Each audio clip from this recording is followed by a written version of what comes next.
তোমার বাপের কিছু আছে সারা ভারতবর্ষে? তা তোমরা পাবে? সারা ভারতবর্ষ তো মুসলমানদের, গোটা কলকাতাটাই তো দেখতে পাচ্ছে মুসলমানদের। আল্লাহু আকবার।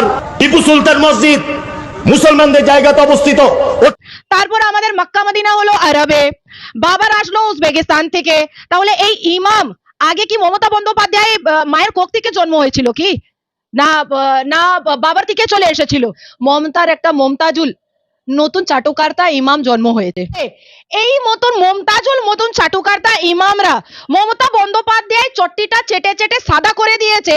এই মমতাজুল বলতো ওই শরিয়া কানুনটা কডিফাইড আছে কি আছে না সেটা বল। যদি ক্ষমতা আছে আমার পাশে এসে বল। বলছেন মমতা বন্দ্যোপাধ্যায়, তার মানেই হলো মিথ্যা কথা। ও যতক্ষণ বাঙালের ভিতরে আছে আর মমতা সরকার আছে ততক্ষণ ও মার খাচ্ছে না।